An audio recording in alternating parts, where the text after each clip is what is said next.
특별한 수요일에 특별한 통찰 특수통. 오늘 만나보실 특수통은요, 과학자입니다. 건국대 이종필 교수님 어서 오세요. 안녕하세요. 이종필입니다. 네, 오늘 이렇게 모이신 거는 R&D 예산 16.6% 네. 내년 예산에서 삭감됐다. 돈으로 5조 2천억 원이 줄어든 25조 예년 예산에 비해서 5조 2천억 원이 줄어서 25조 9,152억 원, 한 뭐 26조라고 합시다. 26조 원으로 편성이 됐는데 예산이 16.6%나 깎인 게 이게 R&D 예산 관련해서는 처음이라고요? 이게 보니까 정부 R&D 예산이 줄어든 게 예. 64년 통계 작성 이후 60년 만에 처음이라고 그런 얘기가 있더라고요. 통계 작성 이후 처음이다. 네. 그리고 이 얘기는 무슨 얘기냐면 우리가 IMF 겪었을 때 그때도 줄이지 않았어요. 코로나 때도 안 줄이고. 네. 그때도 안 줄이고. 야, 우리 IMF 때도 안 줄였어요? 대단한데. 네. 정말 대단하죠. 그러니까 예. 거꾸로 얘기하면 우리나라가 지금 이렇게 잘 먹고 잘 사는 원인 중에 하나가 그 힘든 시절에도 R&D에 신경을 많이 썼기 때문인 것 같은데. 네네. 근데 지금은 그런 난리통도 아닌데 이렇게 엄청난 비율로 삭감했다는 게 사실 좀 이해가 안 되고요. 네. 그리고 그 정부 총 지출이 656.9조 원인데 거기 대비해서 R&D 투자 규모가 이게 25.9조 원이 3.94%거든요. 네네. 그런데 요 비율 이제 정부 총지출 대비 R&D 규모가 최근 3년간 계속 4.9% 유지했어요. 약 5%를 유지를 하고 네. 있었다. 그리고 최근 10년 동안 최저 비율이 4.4%였습니다. 2019년. 네. 그러니까 이게 지금 4% 밑으로 내려간 것도 굉장히 지금 드문 일이고, 네. 사실 또 총 정부 지출은 또 2.8% 증가했어요. 오히려. 그렇죠. 그럼 R&D만 유독 이제 크게 삭감을 한 거죠. 네. 그리고 이게 좀 이해하기가 좀 힘든 게 네. 올해 3월 달에 과기정통부가 국가연구개발 중장기 투자 전략 발표를 한 적이 있어요. 맞아요. 3월 달에. 예. 그 대통령 주재 국무회의에서 나온 건데 연구개발 예산을 정부 총지출 대비 5% 수준으로 유지하는 것을 목표로 한다. 그러니까 지금까지 해왔던 데도 그대로 간다는 거죠. 5% 대통령이 유지한다는 그렇게 게. 얘기했어요? 이게 대통령 주재 회의에서 나온 얘기니까 이제 과기정통부에서 아마 발표를 한 거겠죠. 네네. 네. 근데 대통령도 있는 자리에서 아마 이게 지금 발표가 된 것 같아요. 네. 그러면서 2030년까지 과학기술 5대 강국 도약을 목표로 한다. 과학을 굉장히 강조하시죠. 네, 과학도 좋아하시고 그래서 괴담이 아니라 과학이다. 이렇게 얘기를 하시는 정부 분이네요. R&D에 5년간 170조 원, 5년간 170조 원을 투입을 하기로 했어요. 예. 이게 사실 그 대대적으로 발표가 된 게 저도 이제 기억이 나거든요. 예, 예. 5년간 170조 원이면은 한 해에 30조 원이 넘는 액수잖아요. 그렇죠. 30조, 35조. 그 정도 되죠. 예. 근데 지금 올해 그 R&D 정부 R&D가 31조 원이었단 말이에요. 그러니까 2023년도에 이렇게 30조 원 초과한 게 처음이에요. 예. 처음이고 지금 3월 달에는 뭐라 그랬냐면 그 기조를 5년간 이어가겠다고 얘기를 했어요. 예. 그런데 불과 6개월 만에 지금 이게 26조 26조 원으로 이렇게 완전히 줄어든 거죠. 그러니까 좀 이게 어떻게 된 건지 갑자기 이렇게 갈피를 못 6개월 잡겠네. 만에. 네. 근데 이렇게 네. 되면 그때 대통령 주재 회의에서 네. 그 전략 회의에서 그런 투자 계획, 네. R&D 투자 계획을 믿고 네. 연구 계획을 세웠던 네. 연구소들이나 네. 과학자들이나 네. 연구자들은 네. 뭐 멘붕 아닙니까? 이렇게 되면? 뭐 다 믿지는 않았겠죠. 그 당시에도 다 믿진 않았다. 왜냐하면 현장에서는 사실 네. 정권 바뀌고 나서 예. 이렇게 뭐 돈이 잘 안 나온다. 처음부터 네, 이미 이런 얘기들이 사실은 있었어요. 이미 네, 그런데 이제 기대냈겠죠. 이렇게 대대적으로 뭐 5%대 유지를 하고 뭐 이렇게 엄청난 R&D 뭐 170조 원을 쏟아붓는다고 하니까 네.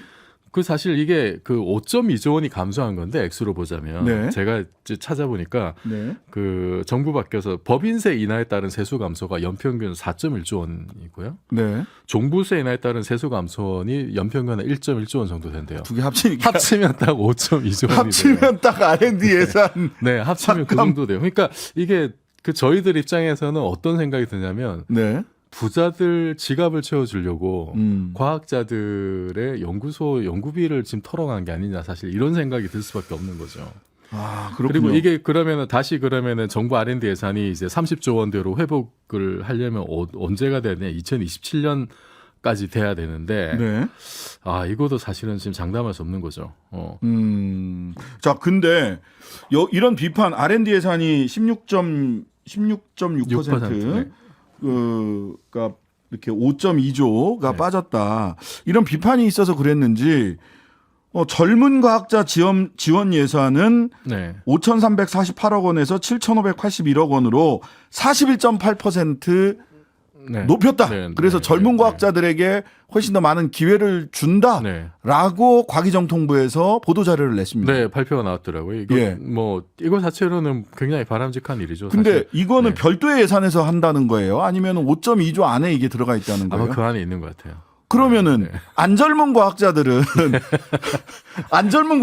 젊은 과학자들한테 41.8%를 네. 더 주면 안 젊은 과학자들은 네. 그만큼 이미 삭감된 16% 이상 삭감되는데 거기서 네. 더 삭감된다는 거 아니에요? 지금 보시면은 젊은 과학자 지원 예산이 41.8% 늘어났으니까 예. 비율은 상당히 큰데 원래 이게 5,300억 정도 되는데 액수는 그렇게 7,500억 정도 된 크진 않네. 거거든요. 액수는 그러니까 액수로 크진 않아. 치자면 그냥 예. 한 2천억 정도예요. 예. 전체 삭감액이 5조 원이 넘는데 거기에 비하면은 사실 좀 생색내기죠, 사실은. 아, 사실 퍼센테지는 숫자가 커졌지만 절대액으로는 네. 별거 없다. 네. 저는 이제 안 젊은 과학자들이 너무 걱정이 돼가지고 당연히 이제 시니어들은 굉장히 또 이제 걱정을 많이 해요. 이분들이 그 젊은 과학자들이 자리 잡고 난 다음에 연구소 차리고 뭐 장비 사고 거기 돈 쓰라는 거거든요. 네. 그리고 뭐 연수 갈 때 학위 받고 연수 갈 때 뭐 그 프로그램 좀 지원해주고 늘려주고 이런 거는 바람직하죠. 그 자체는 바람직한데 그러면은 연구실 세팅해놓고 나서 그럼 뭐 먹고 살 거냐? 그건 이제 없는 거죠. 손가락 빨아야 되는 거죠 지금. 자, 그러면 이 R&D 예산 26조, 과거에 뭐 30조가 넘었다라고 네. 이렇게 얘기를 하는데 이거는 어마어마하고 R&D 예산이 네. 어떻게 보통 쓰입니까? 이게 지금 그 발표 나온 걸 보니까 일단 뭐 세계 최고 수준을 지향하는 혁신 R&D에 10조 원 집중 투자.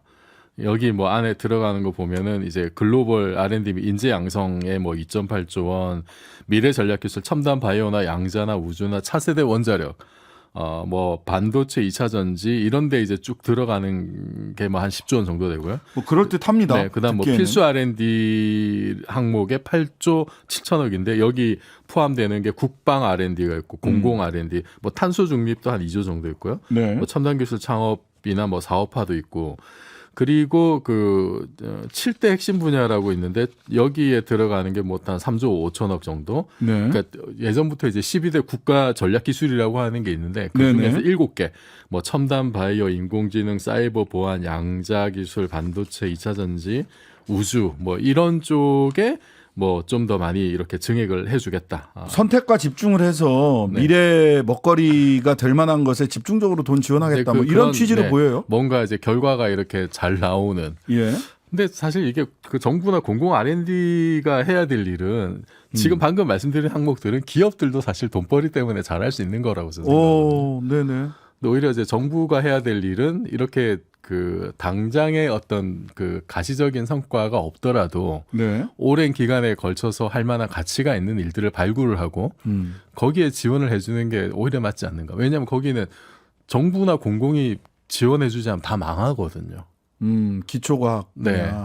그래서 지금 안 그래도 그 R&D 예산을 줄인 상황에서 네. 그나마 없는 돈을 이런 식으로 좀 이렇게 가시적인 어떤 뭐 기술 즉각 환가가 가능한. 네, 개발 연구라고 하는데 네. 개발 연구 쪽으로 이렇게 그 더 많이 배팅을 하는 것 같아서 이게 과연 바람직한 포트폴리오인가 그런 생각도 사실 드는 거죠. 많이 깎인 부분들이 있을 것 같아요. 네. 특별히.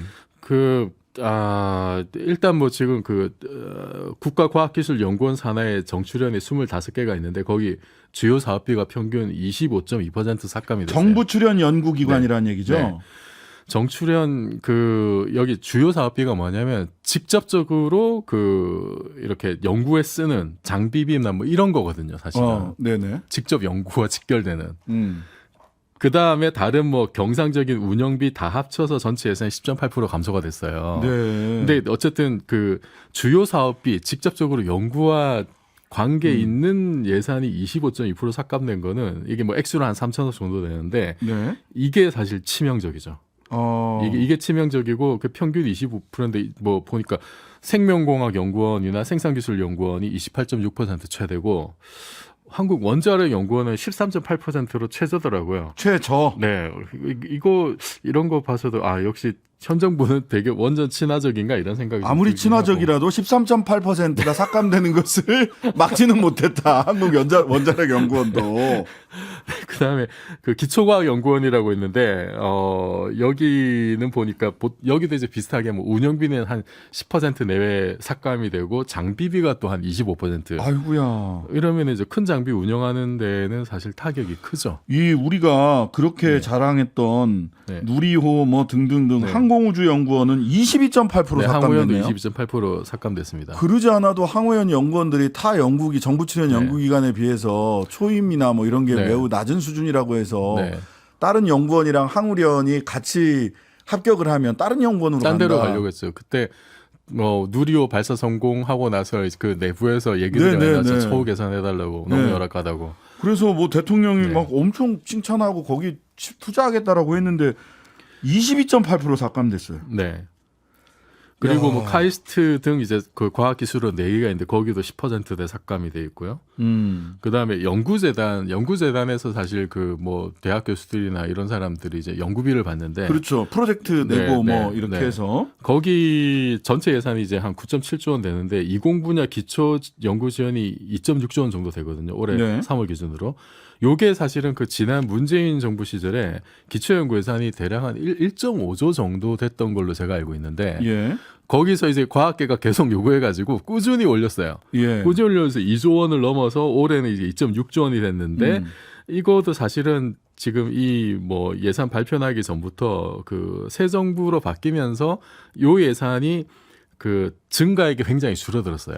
네. 그러니까 대략 1조 원 돼서 2조 원 넘어가려면은 한 해에 뭐 몇천억씩 사실은 늘렸을 거 아니에요. 그런데 그 정부가 바뀌면서는 그 증액하는 양이 뭐 몇백억대로 줄어들어 가지고 사실은 그 연구재단에서 과제 받는 사람들이 이미 사실은 고통을 많이 받고 있었어요. 아, 이미. 네. 자, 그런데 대통령과 그 이종호 과기정통부 장관 같은 경우는 장관은 누적된 비효율을 제거하고 효율화 예산과 제도 혁신으로 이권 카르텔 타파. 네. 대통령이 R&D 이권 카르텔, 나눠 먹기식, 갈라 먹기식 R&D 이권 카르텔을 타파하겠다. 이러면서 예산이 16.6% 가까이 줄어든 거 아니냐. 이 이권 카르텔이 뭡니까? 과학계 이권 카르텔. 그것이 사실 결정적으로 작용한 게 아닌가라고 의심할 수밖에 없는데 그게 네. 6월이거든요. 예. 6월 말 국가재정 전략회의에서 대통령께서 카르텔 말씀을 한 다음에 지금 이렇게 좀 상황이 바뀐 것 같은데 네. 3월 달에 아까 말씀드렸던 그 투자를 왕창 늘리겠다고 해서 투자하겠다라고 했죠. 석 달밖에 안 지났는데 왜 그랬는지 모르겠지만 석 달 만에 이권 석 달 카르텔이 만에 지금 이권 카르텔 얘기가 나오면서 네. 이제 나눠 먹기식, 갈라 먹기식 R&D 제로 베이스에서 재검토할 필요가 있다라고 하니까 그리고 이제 집권당에서도 과학계 카르텔 얘기가 막 나오고 예. 그때 또 이제 뭐 과기부나 이런 데서 그거를 받아가지고 또 이제 좀 그런 예산을 지금 짠 것 같아요. 네. 그러면서 아니, 그래서 네. 과학계도 업무 추진비나 네. 특별활동, 특활비 네. 뭐 이런 게 있어서 이권 카르텔이라고 하나? 그러니까 뭡니까? 제가 과학계 이권 카르텔의 실체를 좀 알려주세요. 저도 궁금한데 현장에서 들은 것 중에는 뭐 이제 이런 게 있죠. 그러니까 그냥 이렇게 뭐 연구 성과는 없는데 이름만 이렇게 잘 알려진 유명한 일명 이제 스타 과학자들, 스타 과학자들. 네. 이런 사람들에게 사실 법조계에선 그걸 도장값이라고 합니다. 네, 그러니까 대법관 출신 변호사 뭐 이런 분들. 공무원들이 뭔가 이렇게 그 과제를 주고 이렇게 그 선정을 할 때 예. 그런 사람들을 선택하는 것이 자기의 임기 중에 업적을 남기는데 유리할 거 아니에요. 아무래도. 네네네. 그러니까 그쪽으로 사실 카르텔을 얘기를 한다면은 그런 공무원들 하고 뭐 극히 일부이긴 하겠습니다만 네. 그런 거를 좀 얘기를 좀 하더라고요. 그래서 뭐 주무관 결혼식 하는데 교수들이 줄을 서서 인사다닌다는 뭐 그런 뭐 소문도 있긴 합니다. 뭐 그런 근데, 걸 얘기하는 건지 모르겠어요. 예. 근데 그거는 불법이잖아요. 그렇죠. 그런 거는 사실 그러니까 뭐 수사하면 되는 거 부정행위나 아닙니까? 그러니까 검찰이 잘하는 그 압수수색하고 문제가 있는 뭐 분명히 뭐 굉장히 이건 너무 심각하다. 그런 게 있겠죠. 뭐 연구비 빼돌린다라든지. 그럴 수도 있죠. 네, 그런 게 없을 수는 없는데 그러면은 그런 내역을 조사를 해서 예. 어떤 문제가 있는지 그거를 이제 만천하에 공개를 하고 일벌백계 하는 차원에서 뭐 연구비를 많이 회수한다라든지 뭐 그런 식으로 하면은 사람들이 또 경각심을 가지고 우리는 저러지 말아야겠다. 근데 통으로 16.6%를 네. 깎아버리면. 그래서 가장 큰 문제가 뭐냐면은 예. 일괄삭감이라는 거예요. 일괄삭감. 예, 예. 카르텔을 얘기했으면 카르텔의 실체를 밝히고 그 구조를 해명을 하고 원인을 찾은 다음에 이제 해결책을 내야 되는데 그게 아니라 그냥 너네는 다 좀 나쁜 집단이야 이렇게 보시는 건지 네. 일괄삭감을 했고 그것도 일방적인 통보를 했다는 거예요. 굉장히 짧은 시간 안에. 예. 아니 이렇게 되면 아예 예산이 그러니까 장비비 그다음에 운영비가 이렇게 삭감이 되면 연구 제대로 할 수 없는 거 아닙니까? 그러니까 25%가 직접비 25%가 삭감이 됐다는 얘기는 네. 무슨 얘기냐면은 10번 실험할 수 있는 거를 7번밖에 못 한다는 거예요. 예를 들자면 예, 예. 그나마 7번이라도 할 수 있으면 다행인데 예. 10개가 차야 실험이 가능한 것도 있단 말이에요. 네, 네. 그렇죠. 그거는 실험이 아예 안 되는 거죠. 그러니까 10번 해야 실험 결과가 나올 수 있는 걸 7번 하면은 한 번도 안 한 거나 마찬가지예요, 사실은. 그러니까 아예 뭐 대형 장비를 운영한다든지 이런 경우에는 예. 10개가 꼭 있어야 돌아갈 텐데 예. 그러지 못한 경우에는 이제 손가락만 빨고 있을 수도 있고 그리고 그 아까 말씀드렸듯이 이제 그 정출연의 이제 직접비 같은 경우에는 정부 출연 연구기관. 네, 네, 네. 예. 이거는 이제 외부 인력들에 대한 인건비로도 나가거든요. 네. 그러면은 뭐 연구원들이나 대학에 있는 학생들이 거기 프로젝트 결합해서 이제 그 돈을 받고 일을 하는데 그런 게 다 잘리는 거죠. 아, 이거 과학계도 예전에 어르신들 말씀으로 궁자가 들었다 이런 얘기를 하는데 참 어려운 상황에 처해진 것 같습니다. 자, 시간 더 듣고 싶은 벌써 말씀이 끝났네. 있지만 오늘 말씀은 여기까지 드려야 되겠습니다. 특별한 수요일에 특별한 독찰 특수통 이종필 교수와 함께했습니다. 감사합니다. 고맙습니다. 하루 종일 기다려지는 진짜 시사. 평일 저녁 6시 5분 신장식의 뉴스 하이킥.